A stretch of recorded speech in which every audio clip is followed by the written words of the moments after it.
Today I'm going to teach you how to count back change like a badass. The cool part about this trick is not only will it help you with your job, but it will keep you from getting ripped off as a customer. So you're working your job at the cash register and it's getting busy as usual. You ring up to your customer and the total is $73.46.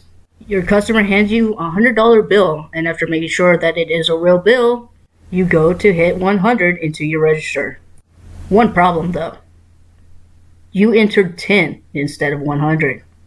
What pops up next is how much more the customer is expected to pay. In this case, it would say $63.46. If you mistake that for the change you're supposed to give back, I wish you all the luck in the world filling out all those applications again, because you just handed back almost 3 times as much money as you were supposed to, and you are probably fired, my friend. You look around for your manager. When you spot him, you see that a Karen is currently cursing him out, and there is absolutely no way you're going to walk over there and become the new target of that Karen's rage. So now you're on your own, but fear not, because, well, I got your back. Let me show you this trick. Since adding is easier than subtracting for your brain, to make it easier to process, we count change by counting up. We're going to start with the pennies to raise the 46 cents to 50 cents. So we're going to count up pennies to get us to that 50 cents. 73.47, 73.48, 73.49, and 73.50. At 73.50, the fastest way to get the next dollar amount is to add quarters. So we get 73.75 and then all the way up to $74. Great job. Now we're done with the change. We're going to move on to the bills. So to get 74 to 75, we're going to add $1. From 75 to 80, we're going to add a $5 bill. And to raise 80 to 100, we just need to finish off by adding a $20 bill.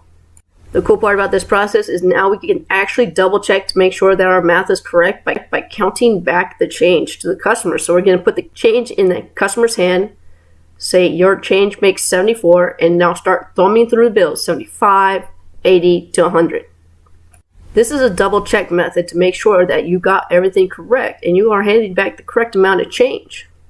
So let's try one more. You ring up a customer and their total is $1.12. And they gave you a $20 bill. So let's start with the pennies. We got $1.13, $1.14, $1.15. So 3 cents to $1.15. Next, we're going to add a dime to get us to the 25-cent marker. So then all we have to do is add quarters to make this easier. So a dime brings us up to $1.25. Add a quarter, we have $1.50. Add another quarter, we have $1.75. And one more brings us up to the $2 marker. Now, once again, we have the change done, so let's move on to the dollar bills. We got to go from $2 to $5. So we add a dollar bill, 3, 4, 5. Next, we add a 5 to get to 10, and a 10 to get to 20. So we hand back the change, saying your change makes 2.